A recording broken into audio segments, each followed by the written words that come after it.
Welcome, ladies and gentlemen, to the Computer History Museum. I'm John Holler, the CEO, and it's my pleasure to welcome you tonight on behalf of our trustees, our staff, our members, our amazing volunteers, all the people involved in making the museum a great place.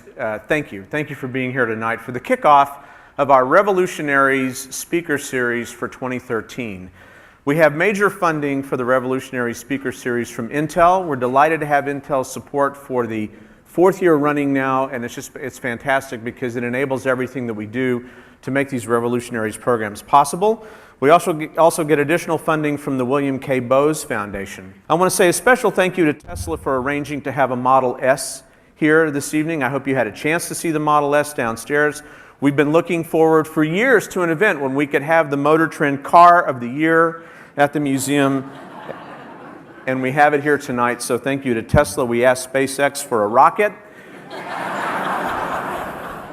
That proved to be a little more challenging, but maybe someday. And now for tonight's program. Here's a thought exercise. If you compiled a list of the 75 most influential people of the 20th century, who would be on your list?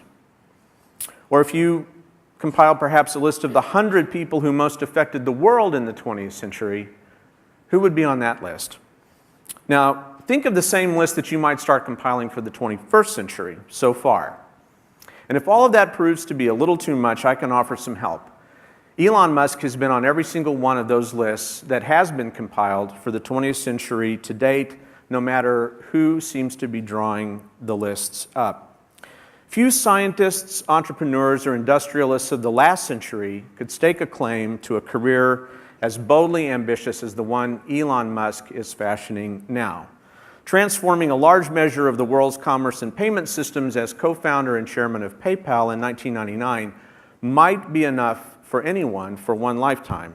But Elon Musk has gone on from there to pursue his passion for solving business, environmental, and scientific problems on a global scale. He may be best known for his work at Tesla, where he serves as CEO and head of product design. The path-breaking Tesla Roadster and now the Model S have changed almost all of the assumptions that the automotive world has made about what the styling, performance, and future of a new generation of electric cars might be. Simultaneously, he serves as chairman and principal shareholder of SolarCity, the nation's leading provider of solar power systems. But perhaps his most ambitious and intriguing work is taking place at SpaceX, where he is CEO and chief designer. SpaceX is erasing the boundaries between spaceflight and private enterprise. It has a multi-billion-dollar, multi-year agreement with NASA to be a workhorse for cargo flights to and from the International Space Station. And in 2015, that is the company's stated goal, it will begin manned spaceflight. What is the source of Elon Musk's revolutionary thinking? How has he been able to do what he's done with the investors he's attracted and the teams that he's built? Exploring these questions and more tonight with Elon is Alison Van Diggelen, who is a very notable and noteworthy journalist here in Silicon Valley, a contributor to KQED and the Huffington Post, and one of the best interviewers in the field through her series, Fresh Dialogues. We're delighted to have Alison here tonight. This is her first time on stage. She's going to be terrific, as will Elon. Please join me in welcoming Elon Musk and Alison Van Diggelen. So I'd like to start. You grew up in South Africa, right. And I heard a wonderful story of when you were 6 years old, and you started breaking the rules even then. So you were 6 years old, and you were invited by your cousin to a birthday party. But there were two problems with that. One, you were grounded. And two, it was on the other side of town. Yeah. So can you explain, tell the audience how you got there? All right. Well, I mean, this was when I was 6, so the memories are a little fuzzy at this point. As I recall, I was grounded for some reason.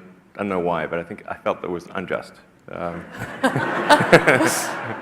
I really wanted to go to this party, my cousin's party, who was 5, so this is not a kid's party. But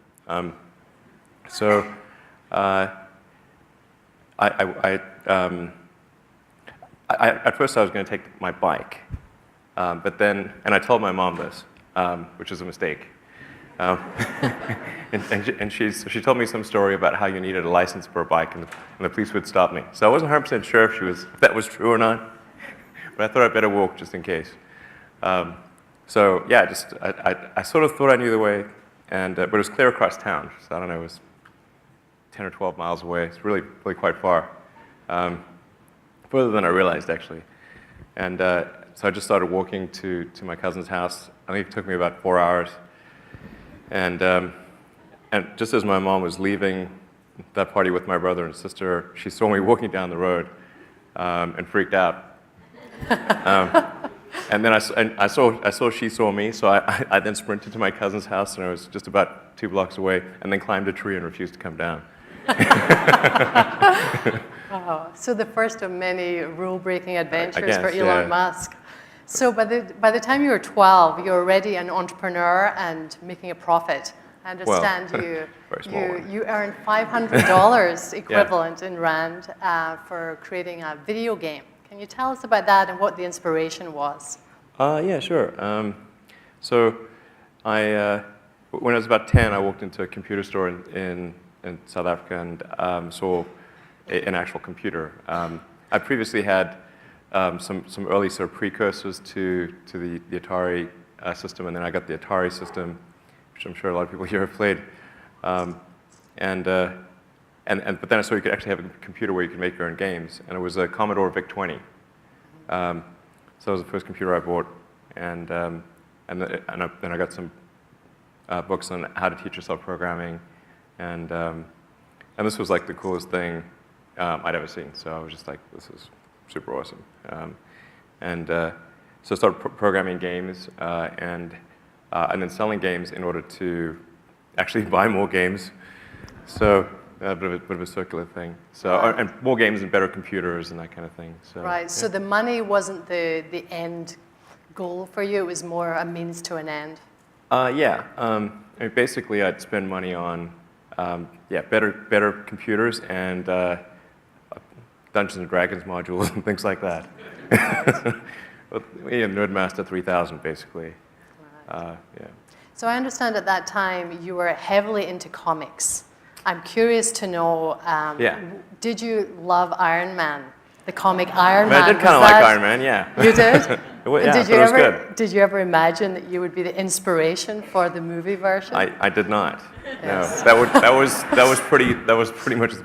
I would say 0%. I would have said 0% chance. What kind of kid were you? I mean, can you look back and see yourself? Were you a bit of a loner kid, a bookish kid? I wasn't all that much of a loner. At least not willingly. But I certainly was quite. I was very very bookish. I was reading all the time. So I was either reading, working on my computer, reading comics, playing Dungeons and Dragons. That kind of thing. And I understand Hitchhiker's Guide to the Galaxy, that wonderful book by Douglas Adams. That was a key book for you. What was it about that book that fired your imagination? So I guess when I was in around 12 or 13, I had kind of an existential crisis, and I was reading various books on trying to figure out the meaning of life and, well, like, what does it all mean? Because it starts seeming quite meaningless, and then we happen to have like some books by Nietzsche and Schopenhauer in the house, which you should not read at age 14. It's bad. It's really negative. But then I read Hitchhiker's Guide to the Galaxy, which was like quite positive, I think, and it sort of highlighted an important point, which is that a lot of times the question is harder than the answer. And if you can properly phrase the question, then the answer is the easy part. And so if to the degree that we can better understand the universe, then we better know what questions to ask. And then whatever the question is that most approximates what's the meaning of life, that's the question we could ultimately get closer to understanding. And so I thought, well, to the degree that we can expand the scope and scale of consciousness and knowledge, human knowledge, then that would be a good thing. Wow. Wow, so you were having these deep thoughts at what age, 10, 14? Yeah, sort of in the puberty, I guess. I was Right. 13, so 13 through 15, probably the most traumatic years. Right. And so by the time you were 17, you were actually left, right? I assume you hatched Right. the plan earlier when you were around 14, 15? I did hatch the plan earlier. Actually, I tried to hatch several plans, which they did not hatch. Right. But by 17, you were on a plane from South Africa. Yeah. You'd had enough of South Africa. You were ready to seek new pastures. Now, why was it the United States was your destination? Why not Europe or somewhere else in the world?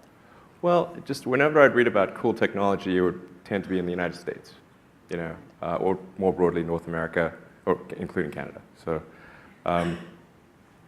so I kind of wanted to be where the cutting edge of technology was, and of course, within the United States, Silicon Valley is where the heart of things is. So, although at the time I didn't know where Silicon Valley was, it sounded like some mythical place. Really? That's great. So, yeah, so I wanted to come to the U.S. I tried to convince my my mother or father, who were divorced, if either one of them would move to the United States, then I could get there. At one point, I convinced my father, but then he reneged, unfortunately. So you had him convinced, and then he changed his mind? He did say yes, and then he changed his mind. Why? I don't know. I guess he was fairly established. He's an engineer. He was sort of established in South Africa and didn't want to have to go through that again in another country. Right. So you got on that plane all by yourself at 17? Yeah. So I actually got. My mother was born in Canada, and actually her father was American. But unfortunately, she didn't get her American citizenship, so then that broke the link, and I couldn't get my American citizenship. But she was born in Canada, so I could get. I actually filled out the forms for her and got her a Canadian passport, and me too. And then, within 3 weeks of getting my Canadian passport, I was in Canada. Right. And then you ended up at the University of Pennsylvania. Yeah, you did I was a degree in physics and business. Yeah, so I was in Canada for a few years at Queen's University, got a scholarship to go down to University of Pennsylvania, because one of the downsides of coming to University in North America was that my parents said they would not pay for college if it was, or my father said he would not pay for college unless it was in South Africa. So, Right. so it was either, so I could have free college in South Africa or find some way to pay it here, and fortunately I got a scholarship at UPenn. And so did business, dual undergraduate business and physics at UPenn Right. Wharton. And it was there that you came up with this idea of 3 main areas that you felt were most important to humanity. Can you describe how you came upon them? Was it just one day you had a flash of inspiration, these are the 3 areas that are important and I want to concentrate on? Or how did that inspiration come to you? No, I think I was thinking about it for a couple of years. And during sort of freshman and sophomore year at Queen's, and then also at UPenn. And I was trying to think what would most influence the future, what are the problems that we have to solve.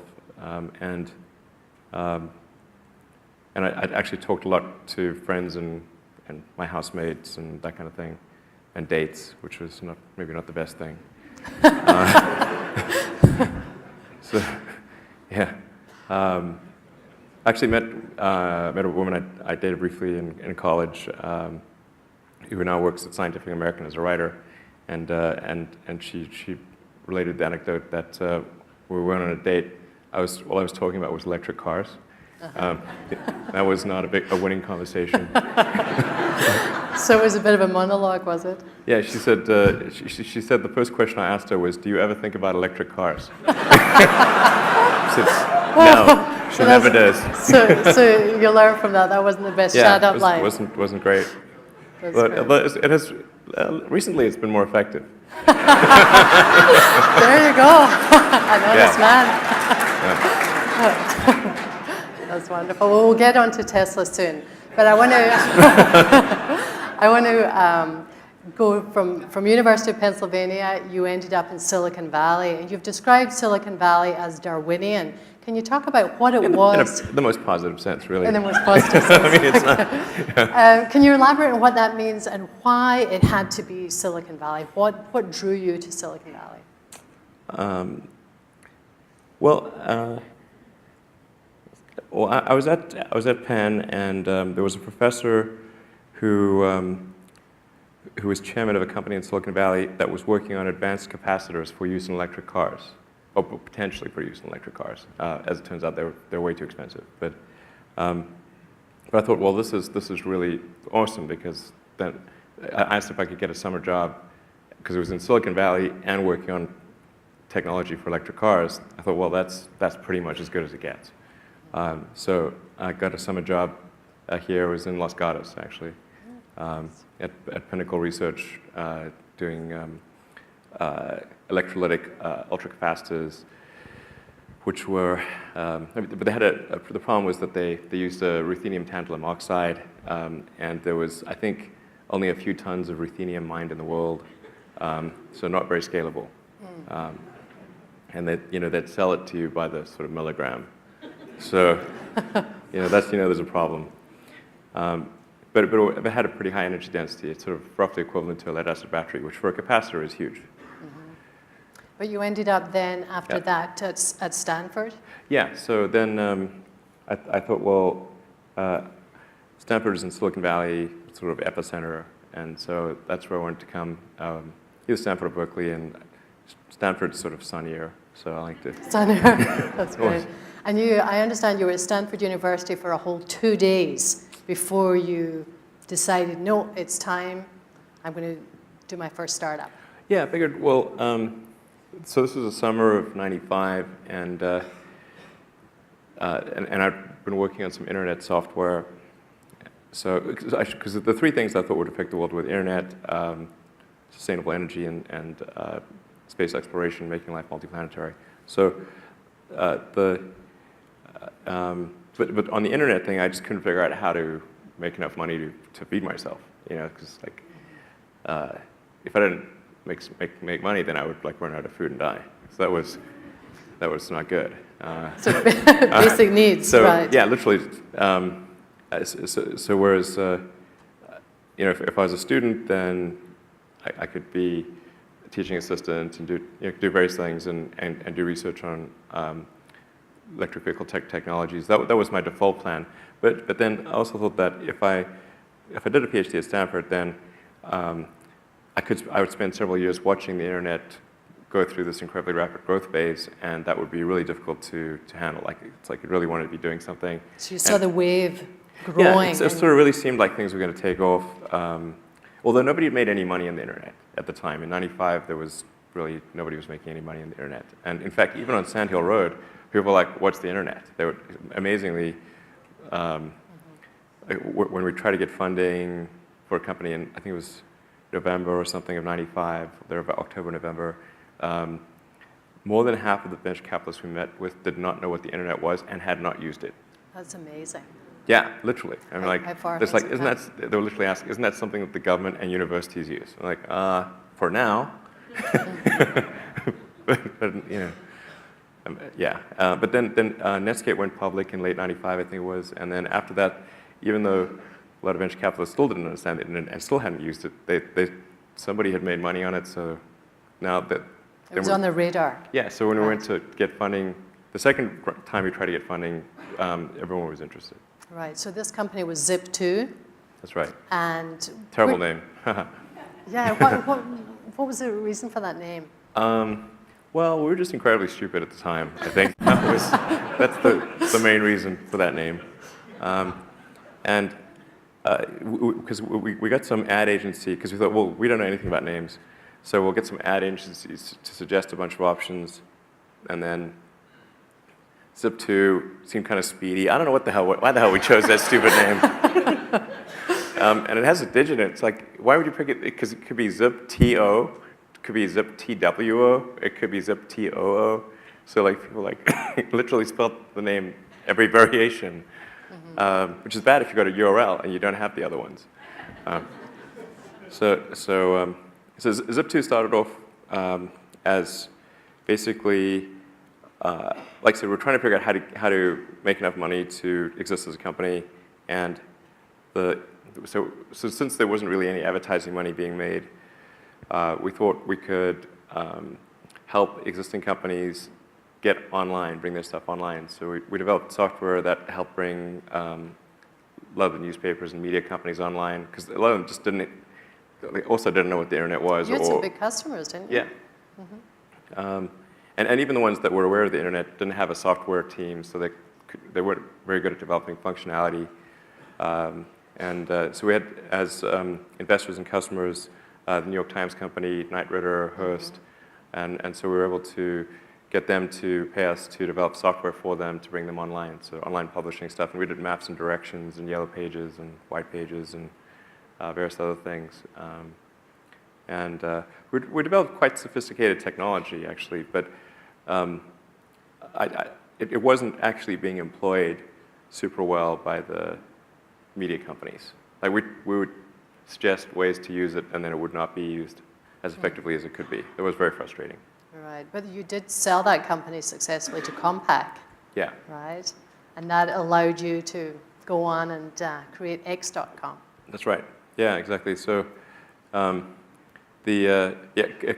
had AltaVista. So their thought was to combine AltaVista and a bunch of other technology companies and see if that would work, which it did not.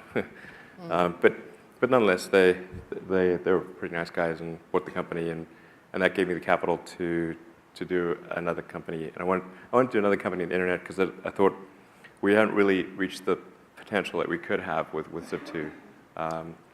Because we had really sophisticated software. I mean, our software was sort of at least comparable to what Yahoo or Excite or others had. In fact, I thought in some ways it was better. So, but it wasn't, because it was all filtered through these partners, it wasn't getting properly used. Right. So I thought, well, I want to do something that could be a more significant contribution to the internet. And so the initial thought was financial services, because money is digital, it's low bandwidth. At the time, there was, most people were on modems, still on modems, and because this was late '98, early '99. So this was X.com was a precursor to PayPal, basically. That's right, yeah. Right? You merged with Confinity, and it became PayPal, major success. Yeah, so it worked out better than we expected.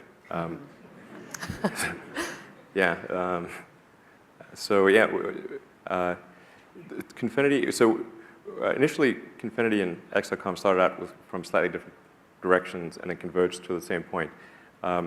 With X, the thought was to create an integrated set of financial services, so you could go to one place and do all of your financial anything. And then as a feature, we had the ability to transfer money or securities or anything simply by entering a unique identifier. So like a email address or phone number or something like that. Wow. But when we would demo the system, the hard stuff, which was the integration of all the financial services, people would not be interested in. But they'd be real interested in being able to transfer money using an email address, even though that was actually quite easy. And so we focused our energy on that. And although it's easy in principle, what gets really hard is adding security while still keeping it easy to use. So, because it's like the Willy Loman quote, like, why do you rob banks? Because that's where the money is. So why do people rob PayPal? Same reason. Right. And so you can dial up the security to a really high level, but then you're going to make it very hard to use. And so that was one of the toughest things we wrestled with. And then Confinity originally started as kind of software for Palm Pilots, and then they had a demonstration application, which was the ability to beam money from one Palm Pilot to another using the infrared port. People remember that one. Yes. That was big at one point. And then they had a website sort of parallel to that, where because once you'd beamed the infrared tokens, you had to still then synchronize your Palm Pilot and do the transfer via the website. So, but then people weren't that interested in the Palm Pilot stuff, but they were interested in the website. So it kind of converged to the same point. and we're quite close together. So we decided to merge the companies, and in I think January or so of 2000. It was a very turbulent period, and if the growth in the company was pretty crazy. Like we had at the end of the first sort of 4 or 5 weeks, we had 100,000 customers. It's incredible. Yeah. Incredible growth. Did you anticipate that when you started out? Definitely did not. And it wasn't all good because we had some bugs in the software, and you know, even if the bug only occurs 1 in 1,000 times, it's still. Right, if you and you have get a big 100,000 number like customers, you have that. 100 very angry customers. Like, where's my money? That would be, Yes. a reasonable concern that people would have. And then we had customer service on University Avenue in Palo Alto. There were 5 people. So when something went wrong, customer service phones would basically explode. Oh my goodness. So we had many challenges, and then the various financial regulatory agencies were trying to shut us down. Visa and MasterCard were trying to shut us down. eBay was trying to shut us down. FTC was trying to shut us down. There were a lot of battles there. Wow. It's quite incredible with all that adversity you conquered. And you came out with several hundred million, right? Yeah, it was a close call. We definitely, came very close to dying there in 2000 and 2001. And what was the reason for that success? What would you put it down to in that case? How did you overcome? Well, I think we had a really talented group of people at PayPal, and a lot of those people have actually gone on to start many other companies. Yes. YouTube, LinkedIn, Yelp, Yammer. It's like quite a long list, actually. So for you personally, there you were with several hundred million. Were you not tempted just to go and buy an island? Not really. What was it that drove you? What I'm getting at, because I know you didn't, but Sure. What I'm getting at is why were you so driven to jump into the next thing? Well, I was. Did you take any time off? I did take a bit of time off because after PayPal, I did reasonably well from PayPal. I was the largest shareholder in the company, so and we were acquired for I think about $1.5 billion in stock, and then the stock doubled. So, did reasonably well. But the idea of like lying on a beach as my main thing just sounds like the worst. That sounds horrible to me. Just the boredom factor. I would go bonkers. I would, I would have to be on serious drugs. I mean, Or serious pina coladas. Right, exactly. Right. I mean, it's just, I'd be super duper bored. I like high intensity. I like going to the beach for a short period of time, but not much longer than a few days or something like that. Right. So let's talk about the seeds of SpaceX. I understand it started not as the idea of let's start a rocket ship company. You had a philanthropic idea. You were really surprised when you found out that NASA didn't have any plans to go to Mars. And you came up with this idea of let's put a greenhouse on Mars. So can you explain how that whole idea came into being for SpaceX? Sure. Well, so when I was thinking of what I thought would affect the world as a student, it wasn't really from the standpoint of those are the things I'll get involved in. It was kind of more in the abstract. These are the things I think will happen that will affect the world, but not that I will be involved in them.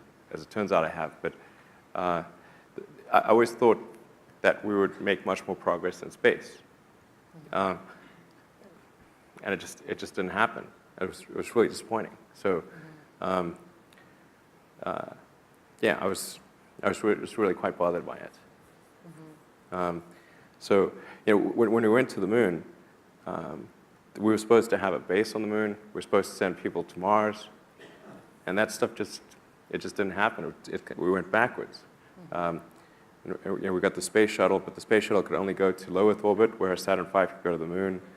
Now the space shuttle's gone, and so that just seemed like a really bad thing. So I thought, well, maybe it was a question of there not being enough attention or will to do this.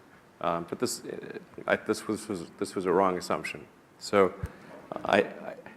but that's the reason for the greenhouse idea. It was the thought was if there could be sort of a small philanthropic mission to Mars, so I was expecting to lose all the money that I invested in that.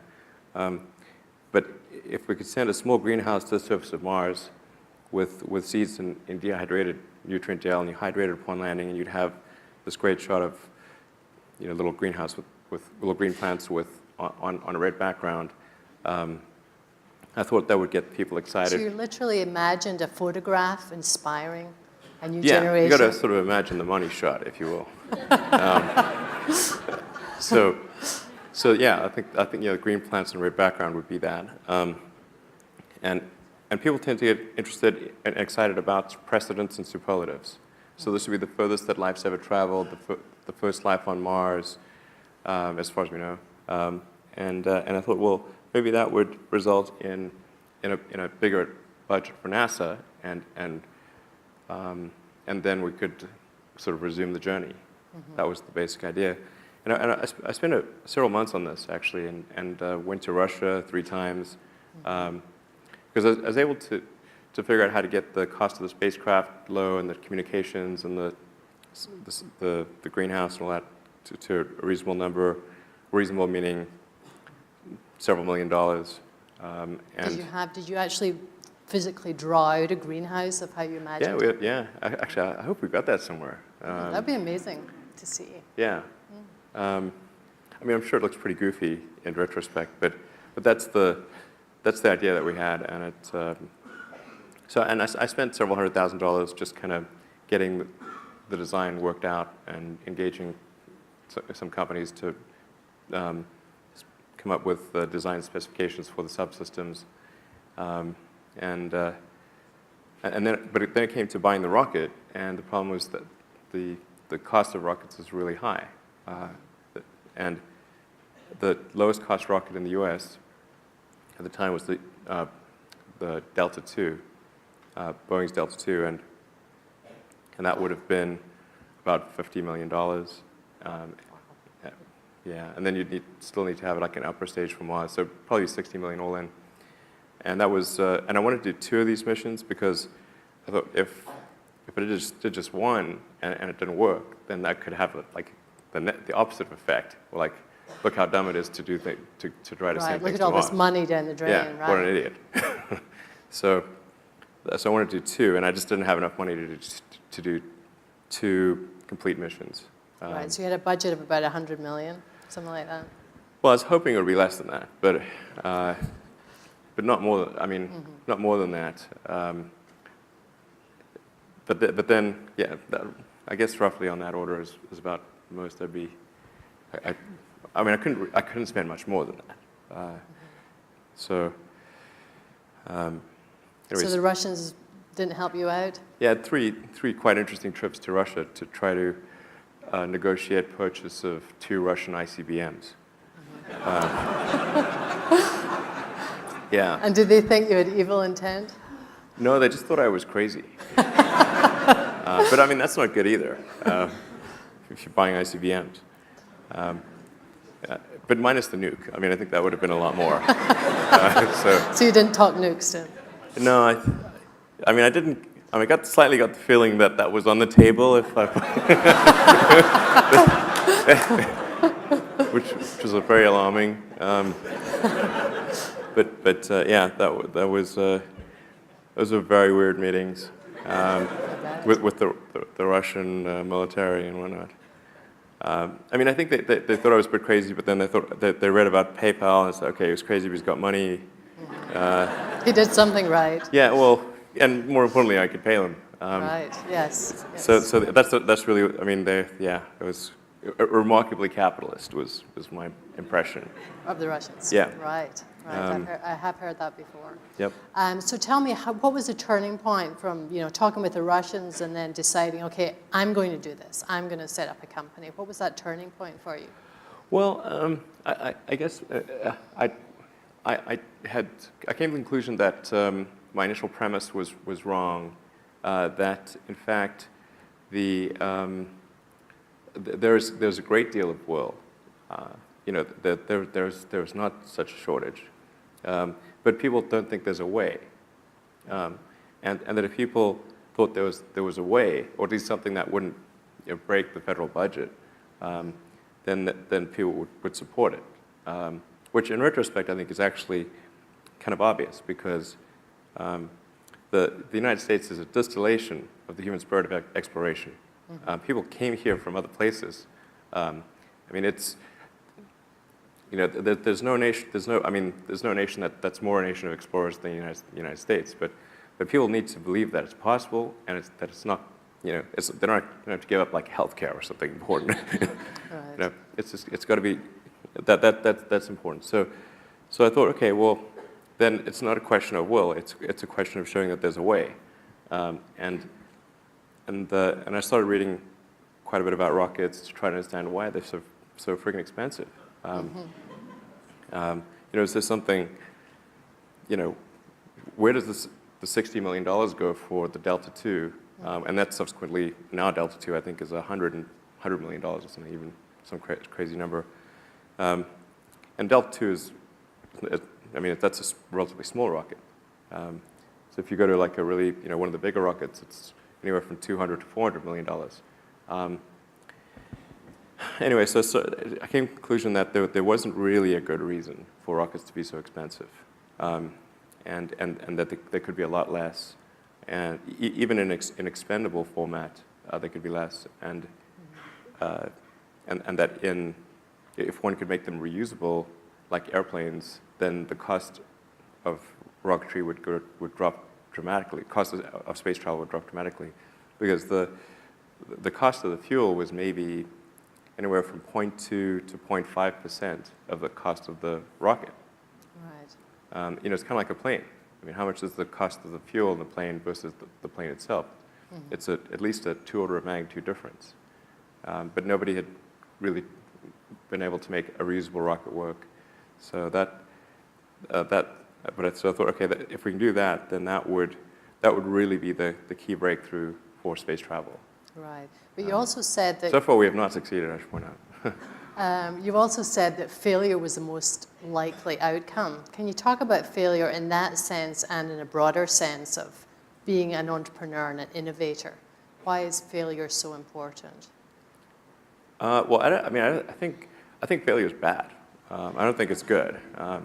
But if something's important enough, then you do it even though the risk of failure is high. And so I think my advice, if somebody wants to start a company, is they should bear in mind that the most likely outcome is that it's not going to work, and they should reconcile themselves to that strong possibility. And they should only do it if they feel that they are really compelled to do it, Right. Because it's going to, the way starting a company works is like usually in the very beginning it's kind of fun, and then it's really hellish for a number of years. You talked about chewing glass. Yeah, there's a friend of mine who's a successful entrepreneur, and started actually his career around the same time as I did, and he has a good phrase. His name's Bill Lee. He said, "Yeah, starting a company is like eating glass and staring into the abyss," and you agree with that? Generally true. Mm-hmm. Yeah. And if you don't eat the glass, you're not going to be successful. That's tough medicine. Tough medicine. So let's move along. We're going to get down into innovation and motivation shortly, but I want to just go through your whole business career first. So shortly after founding SpaceX, you then got interested in electric vehicles, and I understand you watched the vigils for the death of the EV1 when they were all smashed. Talk about that and why you felt, even after founding SpaceX, I have to get involved with Tesla. Yeah, well, as I said, like my interest in electric vehicles goes back a long time to, goes back 20 plus Right, the years. dating scene. Yeah, Right. exactly. And in fact, the original reason I came to Silicon Valley was to work on electric vehicle energy storage technology. Right. And I thought that that the big car companies would develop electric cars because obviously the right move. And I thought that was vindicated when General Motors and Toyota announced their, General Motors was doing the EV1, the electric vehicle one. Toyota did the electric RAV4, the original one. And they made those announcements and they brought those to market. And I thought, okay, well, this is great. We're going to have electric cars. GM's going to obviously do the EV2 and 3, and then they just keep getting better, and everything would be cool. And then when California relaxed its regulations on electric cars, GM recalled all of the EV1s and crushed them into little cubes, which seems kind of nutty. So in fact, the people didn't want their EV1s recalled. Yeah. And in fact, they tried court orders to stop the cars from being recalled. They held a candlelit vigil, at the yard where the cars were crushed. Did you attend that vigil? No, I did not. You're moved by it. Well, certainly. I mean, it's crazy. When is the last time you heard about any company, customers holding a candlelit vigil for the demise of that product? Particularly a GM product.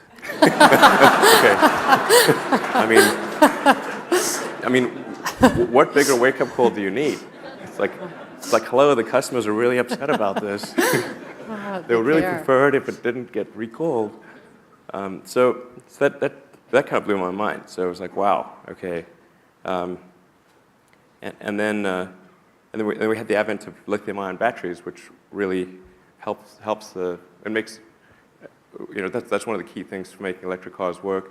It's still nothing. And so in 2003, I actually had lunch with one of the other co-founders of the company, J.B. Straubel, who was actually working, I think, on like a hydrogen airplane or something.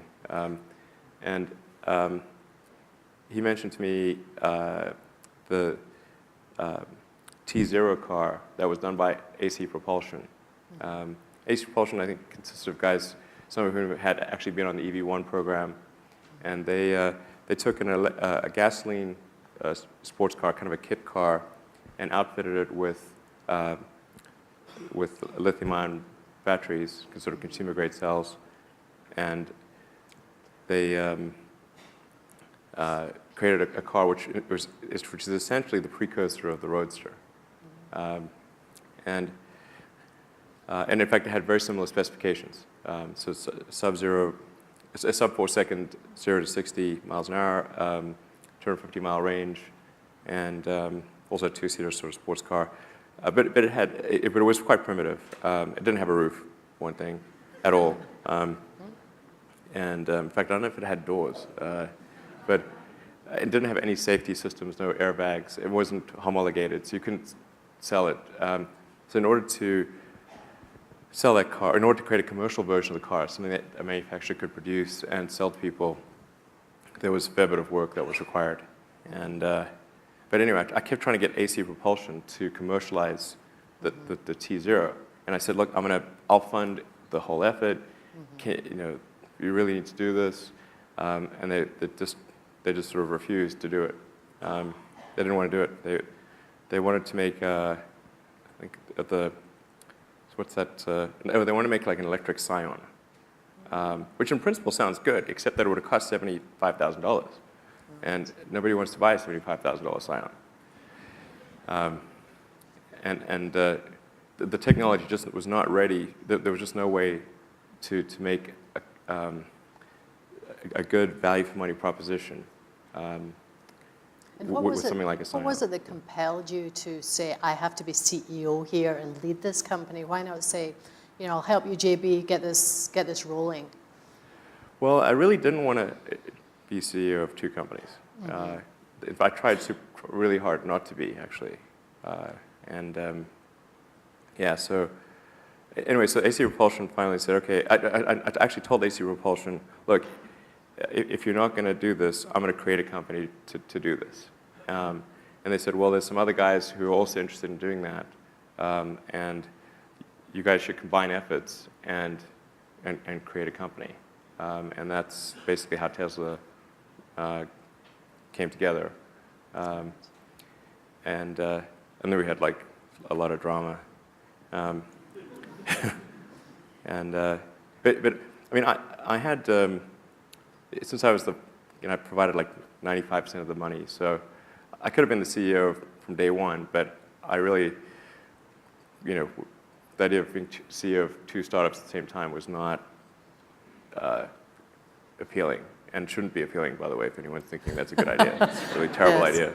But then again, going back to your trajectory here, not only did you take on 2, you took on 3. You had an epiphany at Burning Man, I understand, and decided. You have to watch those epiphanies, Burning Man. Not necessarily what you should pursue. And you came up with the idea. Solar is kind of part of the whole sustainable energy thing. So, sustainable energy, you have to have sustainable means of producing and consuming energy.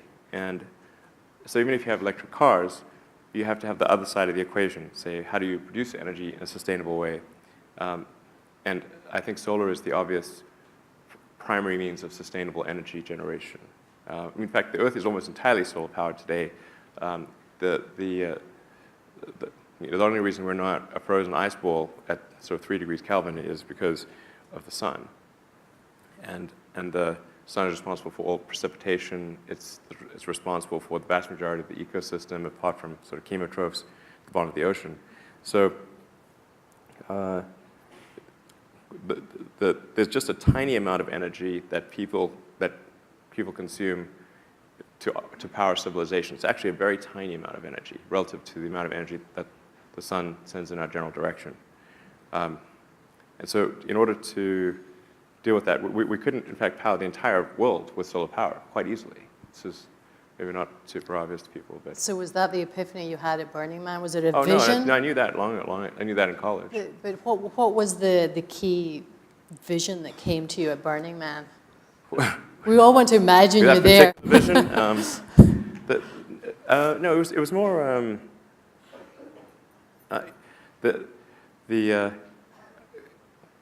I wouldn't say it was a particular epiphany. It was more that I was at Burning Man with my cousins, or 2 of my cousins, Lyndon and Peter. Lyndon and Peter Rive, who are awesome guys, and they were sort of trying to think, what should they do after their first startup. So they did a company called Everdream, which did large-scale management of computers. So if you've got like 60,000 computers, it's kind of hard to manage them. So they created software that enables companies to do that. Right. And that company actually got sold to Dell. So they were looking for a new venture and looking for your ideas? Well, I wouldn't say they were necessarily looking for my ideas, but I actually was trying to convince them that they should do solar. Because I just thought it was an area that needed people like them, who are really good entrepreneurs. So, and since I was like somewhat overcommitted, I thought to say the least. Yeah, I thought, well, and I said, like, look, if you guys will do a solar company, I'll fund you, provide all the funding and whatever guidance I can or help I can provide. I'd do that, and I thought it was really important that there be good entrepreneurs like them in solar, because it just wasn't doing very well as an industry. So, and I thought people were kind of focusing on they weren't focusing on the right problem. Everybody sort of thought that the panel was the problem, but actually it's not. It's a problem, but it's not the most important problem. The panel is somewhat commoditized at this point. So it's right. Making standard efficiency solar panels is about as hard as making drywall. It's really easy. In fact, I'd say drywall is probably harder. But what is a thorny problem is trying to figure out how to get solar on tens of thousands, eventually hundreds of thousands of rooftops. Right, the logistics part. Yeah, it's kind of like you got to re-roof millions of buildings. Right. And then figure out how the grid interconnects work, and then manage all those systems. Like, so if you've got hundreds of thousands or maybe millions of systems eventually, you've got to manage all these distributed systems. You have this really complex distributed utility, effectively, which I think actually plays to their strengths in creating, their price strength in creating really scalable software for managing, hundreds of thousands of computers in a distributed fashion. Right. And that's kind of what they did. And it's an awesome job. It was just, like, I basically would show up at the board meetings to hear what's the good news this time. It's like, really, We had like maybe a couple of bad news board meetings. Well, late 2008, there were some bad news board meetings, but for the most part, apart from a few times when the macroeconomic conditions were really terrible, they just did an amazing job with, almost no help from me. So you've been able to leave it in their good hands. Yeah, it's, they deserve the vast majority of the credit for the success of that company. Awesome. So I'd like to move on to innovation and motivation. There's been a lot of talk lately about the fact that innovation is leveling off. We're not making the dramatic increases or improvements in innovation like we did when the plane was invented. Do you agree with that? And no, I don't agree with that. I don't think that's true. I think we've seen, well, and I'm not sure of what time period that is exactly, but we've seen huge improvements in the internet and new things. In recent years, Twitter and Facebook being pretty huge, when people kind of thought the internet was done. I think that there are some of the things that we're doing, like electric cars are a new thing, I do think there's some pretty significant breakthroughs. In genomics, we're getting better and better at decoding genomes and being able to write genetics. I think that's going to be a huge, huge area. I think there's likely to be some breakthroughs in artificial intelligence. I suspect we will even see the flying car. all right. Is that going to be an Elon Musk production? No. You're going to let someone else do that? Yeah. I think someone else is doing that. All right. Okay, that's another conversation. Do you feel the government is standing in the way of innovation at all? Well, sometimes the government, I don't think the government intends to stand in the way of innovation, but sometimes it can overregulate industries to the point where innovation becomes very difficult. Right. The auto industry used to be a great hotbed of innovation at the beginning of the 20th century, but now there's so many regulations that are intended to protect consumers.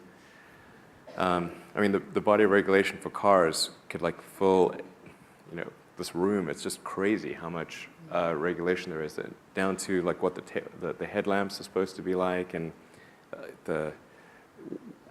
they even specify some of the elements of the user interface on the dashboard, and some of these are completely anachronistic, because they're relating back to the days when you had a little light that would illuminate an image. So we have to reserve space on the instrument panel of the Model S for where all of the indicators that a car would have. You've got these little lights check engine or whatever? Yeah, all these little things. There's a whole bunch of them, and we can't have anything else in that space. Well, how about if we have one space and render a different graphic? Oh no, because people are expecting to see it in that space. Nobody is expecting to see it in that space. Yeah, so you feel you can't argue with these regulations, you just have to. Well, you can argue with them, but not with great success. And you can actually get these things changed, but it takes ages. Right. One of the things we're trying to get is why should you have side mirrors if you can have, say, little video cameras, tiny video cameras, and have them display an image inside the car? Right. But there are all these regulations saying you have to have side mirrors. And I went and met with the Secretary of Transport, like, can you change this regulation? Still, nothing has happened. That was like 2 years ago. So you're banging your head against a wall here a little bit. It's not easy to get these regulations changed. So talking of government, President Obama is obviously trying to do what he can. If you had 5 minutes with President Obama, what would you advise him for, one, stimulating the economy and entrepreneurship and creating jobs? Is there one thing that, if he could successfully get through, that would be a big stimulus, do you think? Well, I think actually, I think the reality of being president is that you're actually like the captain of a very huge ship and have a small rudder. Because obviously, if there was a button that a president could push that said economic prosperity, you'd be like, they're hitting that button real fast. Full steam ahead, You could measure the speed of light by how fast they press that button, because that's called the re-election button. So I'm not sure how much the president can really do, but I think I'm generally a fan of like minimal government interference in the economy. Like the government should be kind of like the referee, but not the player, and there shouldn't be too many referees. Right. But there is an exception, which is when there's an unpriced externality, such as the CO2 capacity of the oceans and atmosphere. So when you have an unpriced externality, then the normal market mechanisms do not work, and then it's government's role to intervene in a way that's sensible. And the best way to intervene is to assign a proper price to whatever the common good is that's being consumed. And then So you're saying there should be a tax on gas? There should be a tax on carbon. If the bad thing is carbon accumulation in the atmosphere, then there needs to be a tax on that. And then we can, that will, and then you can get rid of all subsidies and everything else. And it seems like logical that you should tax things that are most likely to be bad rather than, like that's why we tax cigarettes and alcohol. Because those are probably bad for you. Certainly cigarettes are.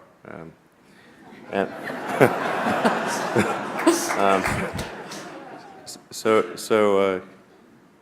you want to err on the side of taxing things that are probably bad, and not tax things that are good.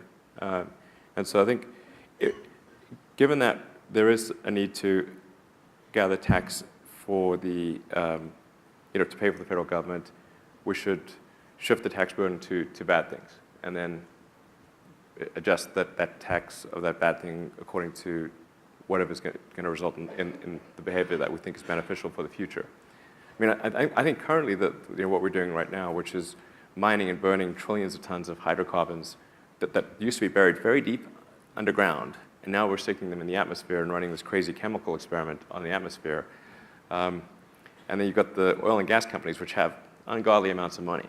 And you can't expect them to just roll over and die. Like, they don't do that. So actually what they much prefer to do is spend enormous amounts of money lobbying and running bogus ad campaigns and that kind of thing to preserve their situation. It's a lot like tobacco companies in the old days. I mean, they used to run these ads with doctors, like a guy with a doctor, pretending he's a doctor, essentially implying that smoking is good for you, Right. and like having pregnant mothers on ads smoking. Do you have a message for the climate change skeptics and the big oil people? Well, as far as climate change skeptic, I believe in the scientific method, and one should have a healthy skepticism of things in general, and if you approach things from a scientific standpoint, you always look at things probabilistically, not definitively. And so I think a lot of times, if somebody's a skeptic in the science community, what they're really saying is that they're not sure that it's 100% certain that this is the case. But that's not the point. The point is that is look at it from the other side. So what do you think the percentage chance is of this being catastrophic for some meaningful percentage of the Earth's population? Is it greater than 1%? Is it even 1%? If it is even 1%, why are we running this experiment? Right, Because you called it a Russian roulette. We're playing Russian roulette with the atmosphere. we're playing Russian roulette, and then and as each year goes by, we're loading more rounds in the chamber. It's not wise. So that's and what makes it super insane is that we're going to run out of oil anyway. Like, it's not like there's some infinite oil supply. We're going to run out of it.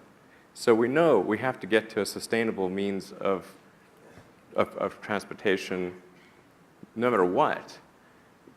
So why even run the experiment? Right. It's the world's dumbest experiment. Right. Yeah.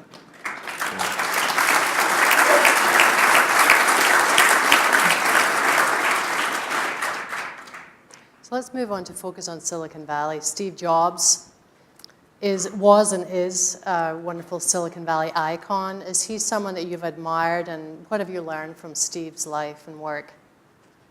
Well, he's certainly someone I've admired. Although I did try to talk to him once at a party, and he was super rude to me. But I don't think it was me. I think it was sort of, off the course. I think you weren't the first. Yeah, not the first. No, it wasn't. Yeah, and I was actually there with, like, Larry Page is an old friend of mine. I've known Larry since before he got venture funding for Google, and Larry was the guy that introduced me to Steve Jobs. So it's not as like I'm going like and tugging on his coat, like, please talk to me. But so I was introduced by Larry Page. It's not bad. So, I mean, he obviously was an incredible guy and made fantastic products. And I don't know, there was like a certain the guy had a certain magic about him. Just sort of that was really inspiring. So, I mean, I think that's really great. Is there that magic that you try and emulate? No, I think Steve Jobs is way cooler than I am. So. Okay. So I'd like to get inside your head a little bit about, when you come up with an idea, do you doodle it, on a pad of paper, or do you get your iPad out and take notes? I mean, when you come up with something new, a new rocket design or whatever it is, how does that manifest itself? Could we see you being creative? I mean, it's somewhat cliched, but it happens a lot in the shower. I don't know what it is about showers or... Yeah, exactly. Get the camera. Like, yay. No, I mean, I just, I do. I just sort of kind of stand there in the shower. So you have long showers? I do, actually, create yeah. less. Long showers. Sounds wrong. But, yeah, I do. So there's no of course, iPad in the shower, not to mention right? the Burning Man epiphanies. Right. Those are huge. So, yeah, I think that's, yeah. And then there are some times, like late at night, if I've been thinking about something, then I can't sleep, and I'll be up for, for several hours, thinking about, sort of pacing around the house and thinking about things, and occasionally I'll sketch something or send myself an email or something like that. Right. So we have a question from the audience. Who inspires you, or do you have a mentor? Well, I don't have a mentor per se, although I try to get feedback from as many people as possible. So I have like friends, and I ask them to, what they think of this, that, and the other thing, and as mentioned, Larry Page is a good friend of mine. Value his advice a lot, and I have many other good friends, and so I think it's good to solicit feedback, and particularly negative feedback, actually, because obviously people don't love the idea of giving you negative feedback, unless it's like some, on blogs they do that. Yeah, how do you deal with negative feedback? Because you got some tough criticism, especially with SpaceX. You had incumbents like Neil Armstrong even speaking out and saying, this is wrong. We don't want commercial companies in space. It's not a place for commerce. So how did you deal with that? And how do you deal with naysayers in general? Because you've had a lot. Yeah, that was kind of troubling because growing up, Neil Armstrong was kind of a hero. So it's like it kind of sucks to, like knife in the back. That's right. a bit of a blow. Yeah. So yeah, but I think in his case he was somewhat manipulated, by other interests. So I don't think he quite knew what he was saying in those congressional hearings. So yeah. Right. Okay. And talk about, it's one thing to have these wonderful ideas in the shower at Burning Man, but it's another thing to build, motivate, and retain a team of excellent people. Can you talk about some tips and some things you've learned that obviously work for you? Yeah. Well, I mean, if you think about a company is a group of people that are organized to create a product or service. That's what a company is. So in order to create such a thing, you have to convince others to join you in your effort. And so they have to be convinced that it's a sensible thing, that that there's at least some reasonable chance of success, and if there is success, that the reward will be commensurate with the effort involved. So I think that's getting people to believe in what you're doing and in you is important.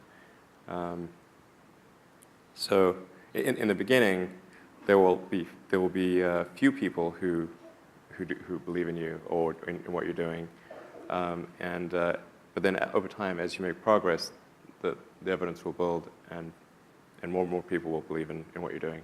So I think it's a good idea when creating a company to have a demonstration, or if it's a product, to have like a good mock-up, or even if it's software, to have good demoware, or to be able to sketch something so that people can really envision what it's about.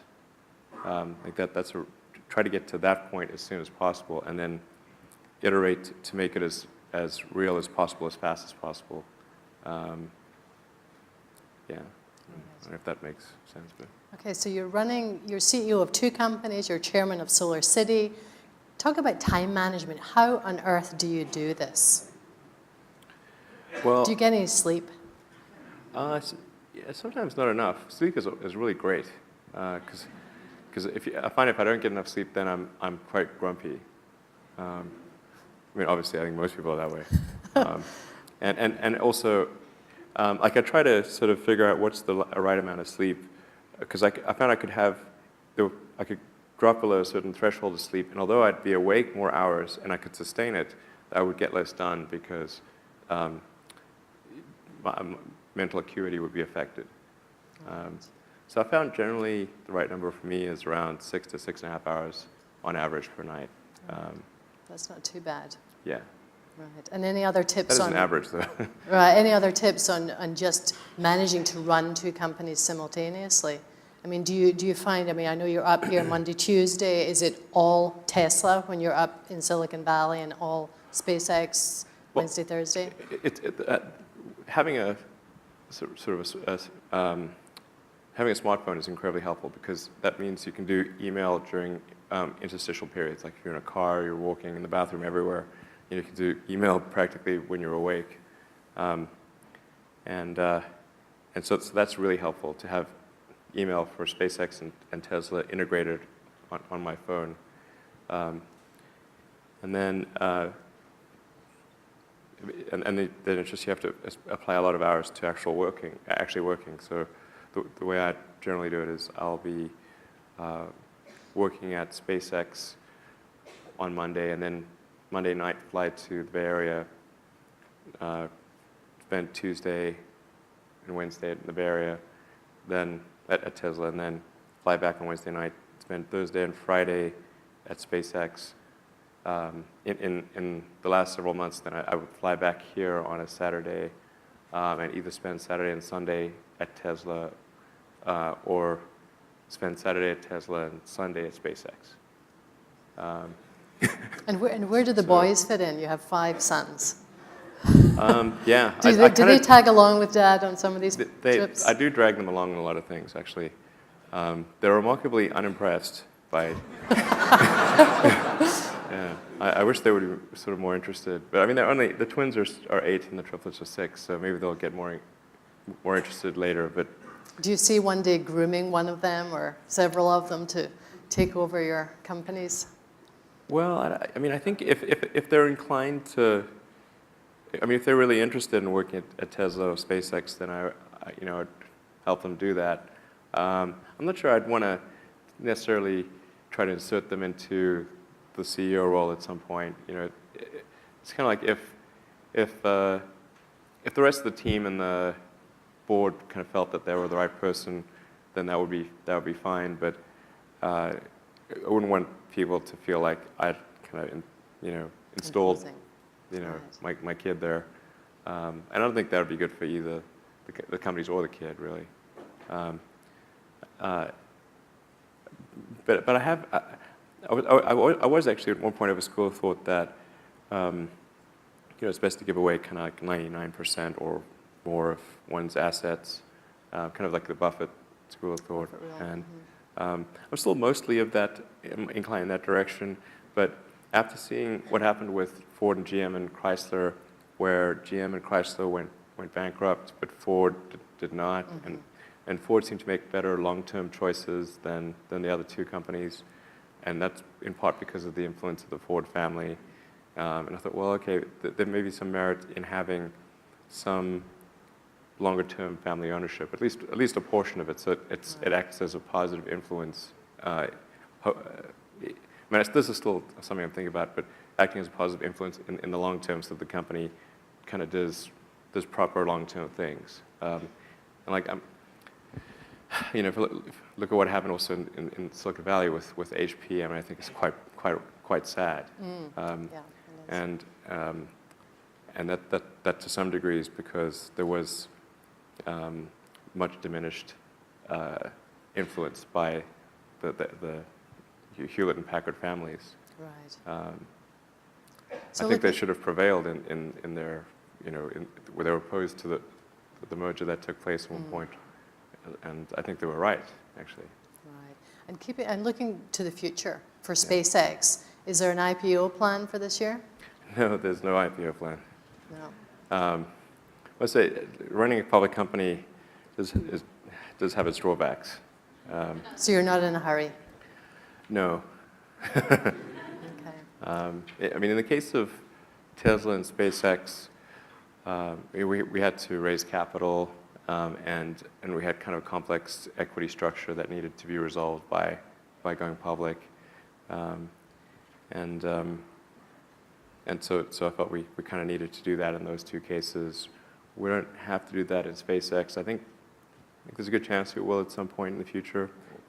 But SpaceX's objectives are super long term, and the market is not.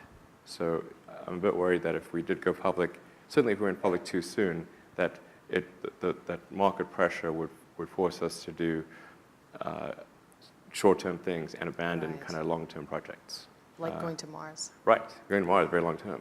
Yes, that's an important one. So you do have other projects on the back burner. You've talked about the Hyperloop, a way of getting people from downtown LA to downtown San Francisco in under half an hour, an electric supersonic airplane. Yeah. Which of those two are bubbling up that we might hear more about in the near future? Well, I did promise that I'd do some paper on the Hyperloop idea, and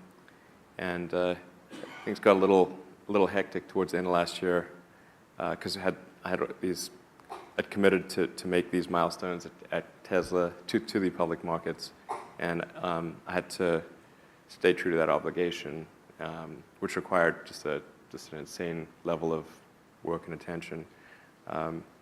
And then we also had the Solar City IPO, which was a very difficult IPO to get done. And that IPO occurred just by the skin of its teeth. I mean, it was such a tough one. Were you just determined it had to be in December? Well, if it wasn't in December, it would mean pushing it out, quite a bit. And the problem is that we'd already pushed it out quite a bit. So if we didn't go public, we'd have to do a private round, and then and it just the whole thing wouldn't feel right. It's like you're sitting at the at the altar, and you don't do the wedding. It's like it's a bit awkward. To say the least. Yeah. Yeah. So we really needed to do it, and I think if we hadn't done it, people would have looked at it as a failure, and it wouldn't have been good. Because there's just been too many failures in the solar, or not enough success, let's say, in the solar arena.